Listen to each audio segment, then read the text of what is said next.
On vous écoute. Je suis à la question être aimé sans être aimé. Oui, aimer Je sans veux être dire aimé. que c'est vrai que dans le couple, il y a beaucoup de choses dans le couple. Ça se passe si vraiment que moi, par exemple, que je travaille, je rentre aux environs de 22 heures à la maison. Si mon heure de travail n'est pas encore arrivé, que je rentre à 22 heures, madame me pose trop des questions que je suis fatigué. Et vraiment, souvent, je me fâche selon les questions. Donc, je veux dire, dans le foyer, quand madame pose trop de questions, puis beaucoup derrière monsieur, vraiment, ça ne peut pas tenir le foyer aller longtemps. Également pour le monsieur aussi. D'accord. Il y a des choses souvent, quand tu le vois, que tu veux ton foyer, protéger ton foyer, il y a des choses, il ne faut pas envoyer sur des questions pour là-dedans. D'accord, monsieur Siaka. C'est bon. Merci beaucoup. Alors, on revient au cas de mademoiselle Brou. Hein. Oui, Donc, moi je pense... je demande, en tant qu'elle qui vit cette situation qu'il a subie, qu'est-ce qu'elle fait? Elle prend les devants et décide de partir parce que visiblement, le monsieur n'a pas le courage de lui dire certaines choses, ou elle attend qu'il le dise? Le danger, c'est que si vous prenez le devant, dise demain vous ces serez accusé. Exactement. C'est-à-dire que demain, si vous prenez le devant, on va dire, moi je ne dois pas débattre, c'est lui qui est parti. C'est ça qui est dangereux. Donc il serait bien qu'avec courtoisie, avec responsabilité, de lui dire ce qu'il ne veut pas. Si on peut rattraper pour qu'ils vivent ensemble, on les aide à rattraper. Si ce n'est pas possible, ce n'est pas encore gâté, il libère la fille des gens pour que peut-être je cherche entre guillemets ailleurs. Vous savez, le gros problème, comme vous l'avez dit au début, chez nous ici, non, on nous a vus, non, on nous connaît, on a été 3 ans ensemble, on a été ensemble, donc on est là, on maigrit, on a tout le temps des maladies bizarres, et puis un jour on meurt. Parce que si vous mourrez aujourd'hui, le gars va vous changer. Donc il est mieux d'avoir une discussion franche, et puis se parler, surtout, je dis, quand le mariage n'est pas encore scellé. Parce que quand le mariage est scellé, on a eu le premier cas, surtout jusqu'à l'église, ça devient encore plus compliqué. C'est plus compliqué. Mais s'il n'y a pas de mariage, de ce coup, il n'y a pas d'enfant, ce n'est pas une manière de banaliser, mais c'est la meilleure manière de relativiser pour dire la vie, ou bien le ciel ne va pas tomber sur ma tête, mais d'avoir le courage, au lieu de faire souffrir l'enfant des gens, de lui dire, c'est vrai, à un moment donné, je pensais quelque chose, mais voilà. Peut-être qu'elle peut se corriger. Il y a peut-être quelque chose qu'il n'aime pas chez elle, qu'elle peut corriger. Donc il suffit de lui dire. C'est la communication. C'est la communication, c'est peut-être la façon de t'habiller, peut-être ton teint, peut-être ton temps. Enfin, Mon teint, je le change comment? Enfin, je ne sais pas. J'avance des choses comme ça, etc., etc. Très bien. Monsieur Dallou nous appelle de la Mauritanie. Allô? Allô, oui? Bonjour, monsieur Dallou. Oui, bonsoir. Merci d'être avec nous, on vous écoute. C'est pour participer juste à l'émission. Allô? Oui, allô? Allô? Allô? Ok, au revoir. Allô, oui? Oui, on vous écoute. C'est juste pour participer à l'émission. Oui. Demain, s'il peut participer. Oui, on vous écoute. Bon, je la Mauritanie. Je dis c'est au sujet au sujet de la dame qui vient de téléphoner pour dire que son mari, c'est pas son mari, le gars avec qui il sort, va abandonner sa femme Oui. pour se marier. Je dis que c'est tout à fait mensongère. C'est une question qui n'est pas juste. Un homme marié ne peut pas abandonner sa femme pour aller marier une jeune fille. Ça, c'est des paroles c'est une façon de draguer, c'est une façon d'avoir une bonne relation, mais ce n'est pas juste. Ok. Non, il dit en clair que ce n'est pas juste pour la jeune fille qui a appelé qui sort avec un homme marié, que ce n'est pas juste qu'un homme marié laisse sa femme pour aller marier une jeune fille. Ah d'accord, ok. C'est globalement ce que j'ai entendu. Mais... Donc je pense qu'il rejoint ma... Vous êtes un très bon traducteur. C'est ça. Alors, dernier cas, avant d'entamer quand même nos conséquences, hein. Décidément ces conséquences, il faudrait qu'on en parle. Alors, 4e cas, je suis monsieur Kofi, j'ai 42 ans, je ne suis pas mariée et je sors avec une jeune fille de 19 ans que j'aime. Mais j'ai l'impression qu'elle est avec moi pour l'argent. Elle ne veut pas vivre avec moi, sort tous les soirs avec ses amis sans me le dire. Souvent, je me fâche et je ne lui donne plus d'argent. Elle se met dans des colères terribles et va jusqu'à m'injurier alors que je pourrais être son père. Que faire? Mais s'il est son père, est-ce qu'un père marie sa fille? Bon, il a dit je pourrais. Non, c'est une expression pour dire qu'il pourrait marier sa fille. avoir l'âge de son non, père. Je pense que, comme je l'ai dit tout à l'heure, il faut apprendre à être réaliste. vous avez 42 ans, une jeune fille qui est en plein développement, elle va certainement à l'école. Je suis vraiment désolé. Je ne suis pas sûr qu'elle soit faite pour être votre femme. On n'est pas au village, ça c'est clair. Il faut être réaliste. Vous savez, il y a des études, c'est pour ça que je dis qu'il faut beaucoup lire. C'est parce que hier j'ai découvert, on est en Afrique, on ne lit pas beaucoup. Et quelqu'un même disait que si vous avez un trésor que vous ne voulez pas que les Africains voient, particulièrement les Ivoiriens, mettez dans un livre, personne ne verra. Mais parce que tout ça, ça est dans les livres. Quand vous vous renseignez, quand la différence d'âge est trop grande, ça ne marche pas. Il faut un minimum. Alors là, il y a 23 ans de différence. 23 ans, c'est beaucoup. Ça peut, mais c'est beaucoup, c'est difficile. Parce que pendant que vous avez 42 ans, vous avez vos préoccupations de 42 ans. Moi, j'ai plus de 40 ans aujourd'hui. J'ai mes préoccupations de 40, de l'homme de 40 ans et plus. Celle qui a 19 ans là, elle a ses préoccupations de 19 ans. Elle vit sa jeunesse. Vous voulez vivre votre vie adulte d'une certaine façon. Ça ne peut pas marcher. Ça ne peut pas marcher. C'est difficile. Si c'est un problème de goût et de circonstances, bon, ça encore, il n'a qu'à se Parce que là, le monsieur, il dit, elle ne veut pas vivre avec moi. Donc, sûrement qu'il lui a proposé, elle a refusé. C'est clair, donc il n'y a pas de débat. Si vous l'aimez, que vous l'aidez, vous l'aidez. Peut-être qu'elle est trop jeune également. Moi, je pense que c'est trop jeune pour se mettre en couple. Enfin, elle est déjà en couple, mais pour se mettre en ménage avec quelqu'un. Parce que 19 ans, on peut avoir 19 ans, une relation, je suis mais désolé, de là, aller vivre avec quelqu'un. On n'est pas dans la société traditionnelle africaine habituelle, classique. La société évolue. On a plusieurs fois parlé de ça ici. Avant, à 18 ans, vous êtes marié. À 20 ans, vous avez déjà 3 ou 4 enfants. Ça, c'est clair. Aujourd'hui, à 19 ans, je sais que la préoccupation de la jeune fille, c'est d'aller à l'école. Même si elle se promène avec ses amis, c'est d'aller à l'école. Ce n'est pas de venir se marier à 19 ans. Très bien. Mademoiselle Kwame nous appelle de Yopougon. Allô? Oui, bonjour Mademoiselle Kwame. Bonjour Eva. On vous écoute. Bon, je suis Mademoiselle Kwame, j'appelle de Yopougon. Oui. Et je vis avec un jeune homme de 42 ans. D'accord. Et bon, on vit pas ensemble, surtout ensemble, ça fait 4 ans maintenant. Voilà. Et je constate que, bon, vraiment il est bien. Par son comportement, ça va. Et depuis un certain moment, mon père demande à ce qu'il vienne se présenter à la maison. Mais depuis, je lui en parle, mais il ne me dit rien. Il me dit tout simplement que je vais passer, que maintenant ça la main de Dieu. Et c'est quelque chose que je vais passer. Bon, moi, ça m'inquiète un peu parce que ça fait vrai que le mariage, lorsque le moment arrive, Dieu permet à ce que vous soyez doté, marié également, tout ça. Mais est-ce qu'on va rester là? Oui, on va mettre ça dans la main de Dieu. Quand le moment de Dieu va arriver, on va le faire. Et moi, je suis un peu inquiète. Parce que j'ai peur. Quand je joue comme ça, c'est vrai que je l'aime beaucoup. Et je sais qu'il m'aime aussi. Et j'ai peur que je joue comme ça, il me laisse un bon carrefour, quoi. Et là, souvent, je suis là, ça me tourmente un peu. Parce qu'à tout le monde ne veut pas ensemble. D'accord. Voilà. Merci. Merci beaucoup. Ben, c'est encore l'interpellation de dire aux hommes que si vous vivez 4 ans de relation, c'est beaucoup. 4 ans de relation, 5 ans, parfois 10 ans, c'est beaucoup. Et qu'une des preuves qu'on aime la personne, c'est d'aller se présenter. Et puis, c'est pas parce qu'il y a plusieurs types de relations. Peut-être c'est un homme marié, il soit une jeune fille au côté, bon, ça, tu peux pas aller te présenter, c'est ridicule. Mais dans son cas, si le monsieur n'est pas marié, que vous sortez avec la fille pendant 4 ans, je pense que par respect pour elle et pour les parents, il faut le faire. Et tous ceux qui sont dans la situation, on les encourage. S'ils ont quelque peu peur, je pense qu'ils peuvent se faire aider. C'est vrai que c'est pas évident, autant pour l'homme que pour la femme, parce que c'est un engagement quand même de se présenter aux parents de quelqu'un et dire votre fille est désormais responsable, je suis désormais responsable de votre fille, s'il lui arrive quelque chose, vous allez vous en référer à moi. Oui. Ça peut faire peur, mais ça ne doit pas empêcher de le faire. C'est pour ça que je vous ai dit, 42 ans, ma chère le monsieur a 42 ans, il est assez mature. Je vous ai dit ici sur ce plateau, chaque fois que le mariage c'est un problème de maturité et de responsabilité. Donc celui qui n'est pas responsable ne peut pas se marier. Quand on n'est pas responsable, on ne peut pas se présenter devant un parent pour dire votre fille là désormais, si vous ne la voyez pas, comme on le dit dans notre tradition à Caen, c'est chez moi elle se trouve, symboliquement pour le dire. Donc il faut être responsable, il faut être mature. Parce que demain les problèmes vont venir, il faut les régler. Il faut les régler. Donc je demande aux uns aux autres d'assumer leurs responsabilités.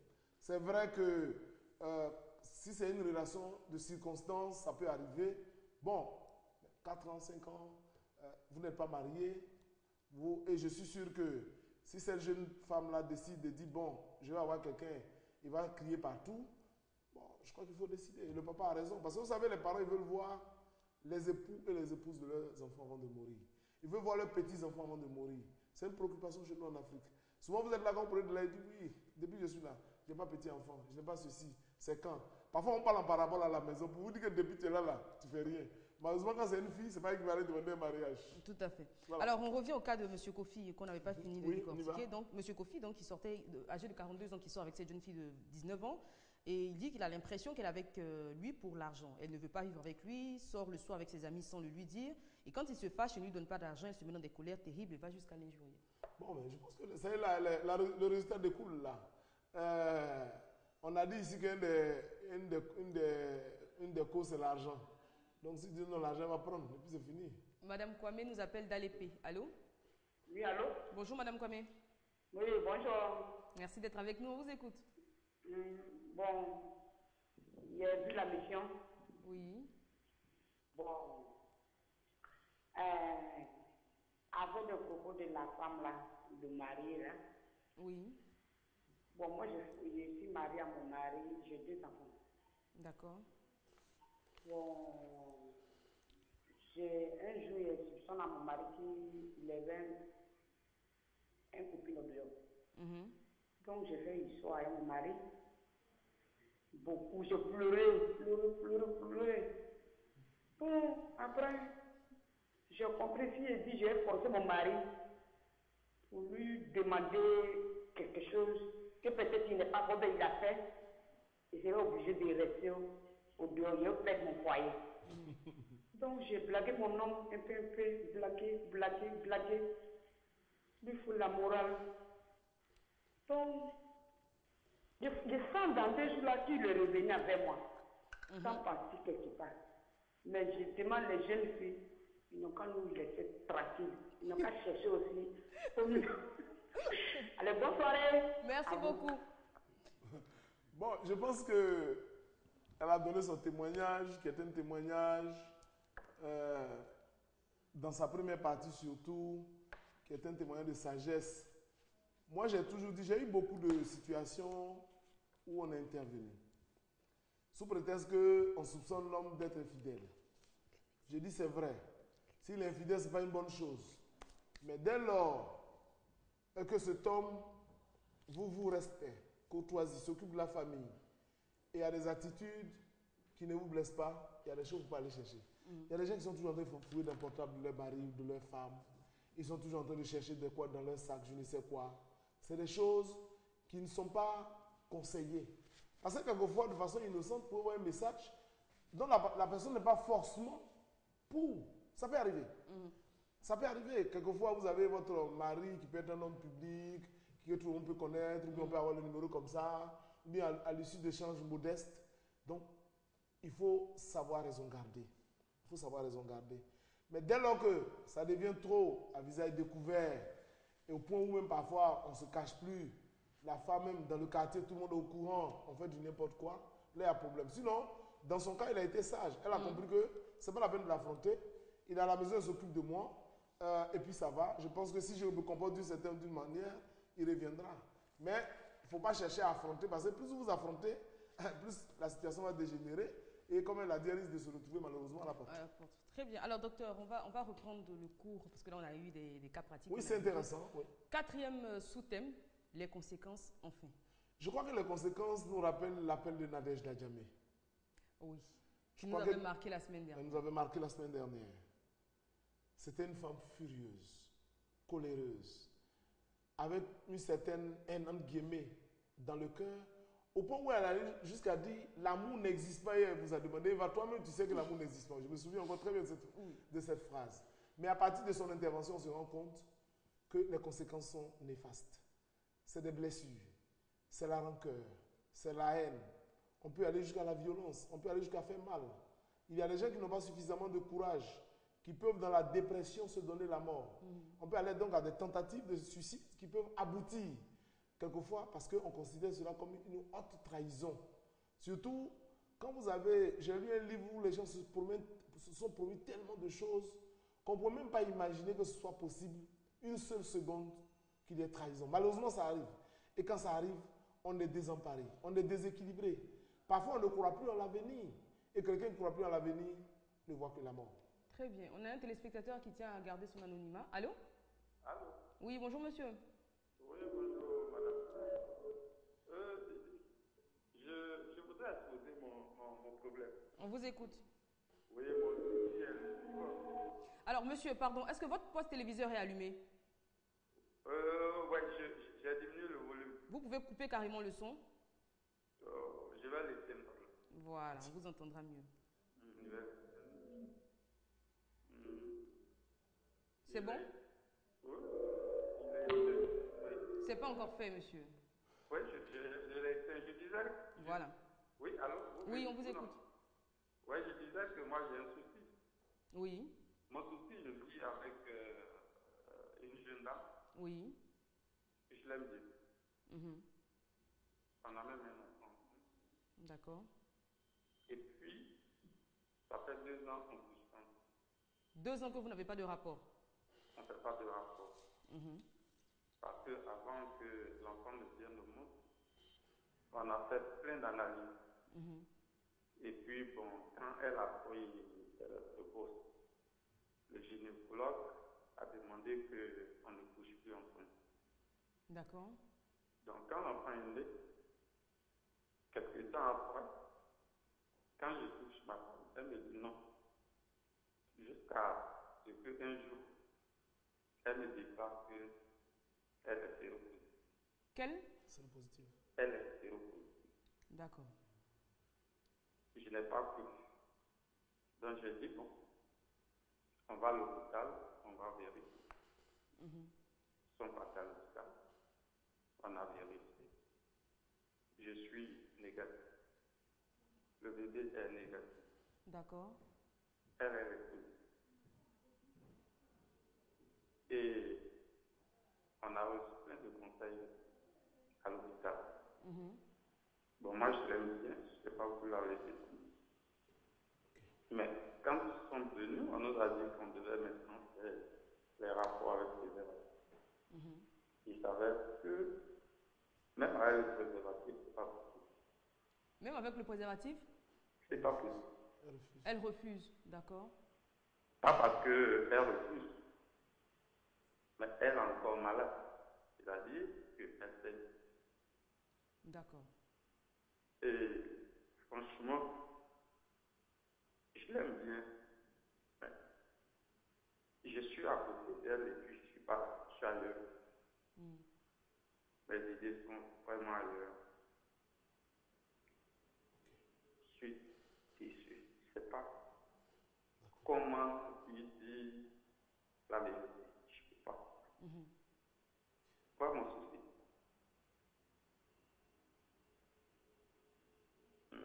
C'est mon souci. Très bien, monsieur. Merci beaucoup pour votre témoignage. On vous souhaite beaucoup de courage pour la situation que vous vivez, qui n'est pas évidente. Vraiment que Dieu vous fortifie et qu'il vous aide à trouver une solution. Bon. J'attends vos conseils. Bah oui, le docteur va vous en donner sûrement. Oui, je pense que je voudrais, à la suite de ce que vous avez dit également, dire nos encouragements, parce que c'est une situation extrêmement difficile. Mais n'empêche qu'il ne doit pas perdre espoir. Je pense qu'il faut toujours retourner voir le médecin, qui normalement devait pouvoir, à défaut de les aider, parce que lui, les gynécos, les adresser à des services de psychologie, pourquoi pas, ou de psychiatrie pour les accompagner. Parce que je pense que c'est tellement qu'il coulait les larmes, c'est l'impression que j'ai eue, ce qui montre qu'il aime pleinement sa femme. Tout à fait. Malgré sa situation de maladie. Et qu'il faut que les deux se fassent aider en venant peut-être dans nos services pour se faire aider. Je pense que c'est important. Parce qu'à défaut, si ça perdure, j'ai peur qu'il ne déprime et que cela ne débouche d'autres conséquences imprévisibles. Donc on est disposé à les aider pour ne pas régler tout à l'antenne, mais de ne pas se gêner. Je pense que parce que déjà même le fait d'apprendre sa séropositivité, c'est un choc. C'est déjà un choc. Comme le fait d'apprendre toute maladie, voilà, le fait d'apprendre toute maladie grave, du moins on va dire incurable ou chronique, c'est un choc. Et bien souvent en Afrique, on n'est pas traité, on ne s'adresse pas à des spécialistes parce que c'est un choc difficile à éponger. Et donc on est là, on ne sait pas quoi faire et puis bien souvent on assume seul et puis notre partenaire qui est à côté également a du mal à faire face.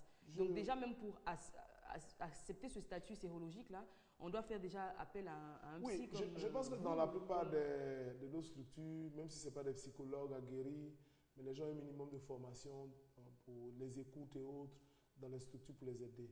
C'est vrai que quand ça prend ces genres de proportions, il faut encore voir des professionnels beaucoup plus aguerris.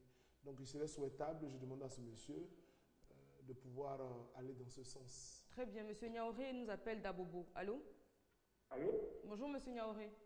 Bonjour, madame. Je voudrais poser une question. On vous écoute. J'aime une fille et on s'aime elle-même aussi.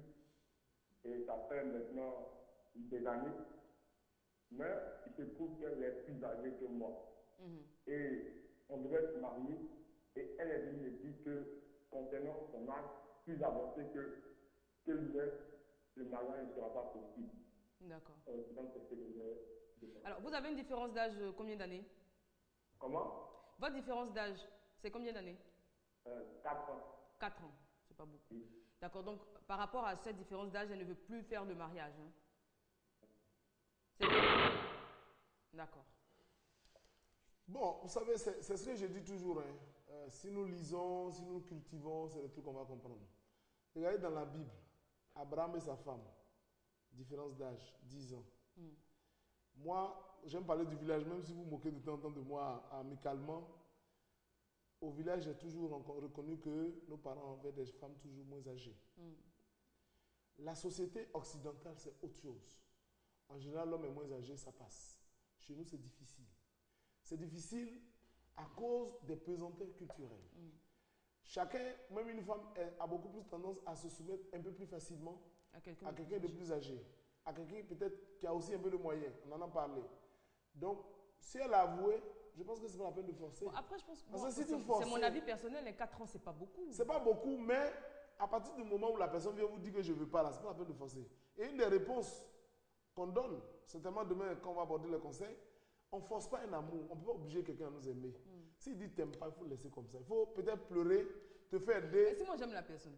Oui, si vous aimez la personne, il dit vous n'aimez pas, vous avez fait quoi? Vous allez l'obliger à vous aimer. Il va m'aimer. Ah, d'accord, j'ai compris. Il faut essayer d'avoir. Tu as même pleuré dans mon bureau, tu as compris. J'ai dit, amour là, on n'oblige pas. Vous rencontrez quelqu'un, vous dites je vous aime, il dit t'aimes pas. Est-ce que c'est pas possible de se faire aimer par quelqu'un? C'est ce que j'ai dit la semaine dernière. C'est-à-dire qu'au début, ça peut ne pas exister. Je ne sens rien pour toi, c'est possible. Mais 1 an, 2 ans, 3 ans, tu espères toujours vraiment, j'ai peur. Moi, je vais vous dire, docteur, que j'ai entendu une fille dire qu'en fait, il m'aime, mais il ne sait pas. Bon, donc, oui, elle a dit ça. Est-ce que c'est possible que quelqu'un nous aime sans se rendre compte? Si elle a dit, c'est que c'est possible. Mais je vais dire, l'amour, ce n'est pas une obligation. On ne peut pas obliger quelqu'un à vous aimer. C'est-à-dire que ce genre de choses-là, quand il y a une différence d'âge, que c'est la femme qui est plus âgée que l'homme, si l'amour n'est pas réel et vrai, vous n'allez pas aller loin dans votre mariage. Vous n'allez pas aller loin. Parce que quelquefois, en tant qu'homme, on a tendance à vouloir prendre notre position d'homme, même si on a signé un décret que maintenant, c'est chose. On devient tous les chefs de famille. Hein? Dans la culture, on est toujours chef. Dans la culture. Oui. Pas dans la loi. Oui, dans la culture. La loi et la culture, c'est pas grave. Donc, on a tendance quand même à se muscler quelquefois pour montrer qu'on est pas pour aller frapper. Quand il dit muscler, c'est pas pour aller faire la bagarre. Et la femme même aime ça parce que ça la rassure. J'ai entendu des femmes dire oui, il n'est même pas responsable, il ne prend jamais de décisions. Il n'est pas garçon. On a entendu. Ce n'est pas une question de frapper, mais une question de prendre des décisions, une question de prendre des initiatives. Des initiatives. De tenir les rênes du Donc, foyer. à un moment donné, quand on prend des initiatives, quelquefois par inadvertance, il y a des cris qui vont. On va vous sentir, mais toi, mais après, tu as mon petit frère, pourquoi tu dis moi? J'ai entendu ça. C'est des choses que j'ai connues. Donc, pour que ça marche, il faut forcément un véritable amour. Et si la personne vient te dire que je t'aime plus, mon cher, tu rends grâce à Dieu et puis tu avances. Ta douleur là, il faut chercher à régler ça. On va t'aider à régler. Ça va passer avec le temps. De toute façon, combien de personnes on a laissé tomber et puis la douleur est restée éternellement? Ça persiste, c'est vrai, mais au fur et à mesure, il y a un déclin. Non, voilà, aucune douleur n'est éternelle. Donc pourquoi aller, aucun chagrin n'est forcer quelque chose? Moi, je dis toujours à mes amis, si vous voulez, un garçon veut de vous ou vice-versa, l'autre ne veut pas là. Il faut dire Dieu merci. C'est pas ce qu'il t'attend de même, et puis la personne. Mais il y a des personnes également qui ont du mal à se remettre de chagrin d'amour. Hein. Il y a des personnes pendant 4 ans, 5 ans qui n'arrivent pas à passer à autre chose, qui ne font que penser à l'être aimé. C'est ce que je suis en train de dire. Je pense que demain, je reviendrai longuement sur ça. Les lectures et l'apprentissage nous aident beaucoup. Simplement parce qu'on pense qu'on a donné 1 million par exemple à une femme. C'est un exemple que je donne comme ça. C'est beaucoup d'argent. Donc bien nous double. Ça nous fait mal. Parce que non seulement on nous laisse, mais elle n'a plus notre argent. Il y a lu ça dans un livre, je vous dis ça. Je n'ai pas dit le titre, il ne peut pas faire de publicité. Donc, ça nous fait mal. On est d'accord. Mais après, quand vous lisez, vous vous rendez compte que l'autre là, lui, il a acheté villa, il a acheté une nouvelle voiture. Ça permet de relativiser. Donc, ça permet de relativiser et de dire, Ce sont des étapes de la vie. J'aurais bien voulu que ça marche. Ça n'a pas marché. Le ciel n'est pas encore tombé sur ma tête. Je peux construire ma vie ailleurs. C'est comme si je m'engage dans une activité que ça ne marche pas. Est-ce pour autant ça veut dire que la vie s'arrête? J'ai essayé le commerce de bananes, ça n'a pas marché. Puis j'ai essayé Gombo. Peut-être Gombo va prendre si Gombo, surtout qu'on glisse sur les Gombo. Si le Gombo ne marche pas, peut-être le piment peut marcher. Or, nous, on est focalisé. C'est ça ou rien. Et c'est ça que je Mais c'est ça, c'est vrai en plus. Comment? Oui, c'est vrai en plus. Quoi ça? Ce que vous dites. Oui, mais c'est ça. On est, on est tellement focalisé sur les choses que si on a fait une activité cette année que ça n'a pas marché, on crie partout. À Djameo, mon affaire n'a pas marché, les sorciers ont mangé mes chances, tout ça là. Et puis on reste là au moins, on se rend compte, on a la retraite, ou on a pris de l'âge. La vie, elle est faite d'échecs et de succès. Dans les relations humaines, il y a des relations à succès, il y a des relations à échec. Donc quand ça arrive, c'est la vie. J'ai dit, lisez le Coran. Moi j'ai mon Coran, je lis de temps en temps. Il ne comprend pas encore très bien. Vous pouvez revoir mon imam qui m'a donné pour expliquer. Mais la Bible que je comprends un peu plus, les choses là, ça y est dedans, ça est écrit là. Vous allez dans la librairie, vous achetez les livres dans ce domaine, vous lisez ça y est là. Parfois quand vous allez découvrir, vous dites, moi mais il n'a rien fait. Je rends grâce à Dieu. Parce que si je m'étais entêté pour aller là, peut-être ça en fait en même temps partir directement. Donc il y a des situations où il faut avoir le courage de se faire aider et relativiser. Parce que plus vous pleurez, plus vous perdez le temps et vous vieillissez. À 20 ans, vous avez 40 ans dans le visage. Tout à fait. Bon, tout à fait je pense que... Merci beaucoup, Dr Bou. On est malheureusement au terme de notre émission. On n'aura pas plus de temps pour parler des conseils et puis la suite des conséquences. Mais demain, on sera encore ensemble, Dieu voulant et Dieu aidant. Et puis, je rappelle que demain seront également présents Maître Bomba et Monsieur Nda. Merci à tous pour votre fidèle et agréable attention. Merci à vous qui prenez de votre temps pour participer à cette émission en appelant. On se donne rendez-vous demain à partir de 13h15. Restez sur RTI2. Nos programmes continuent.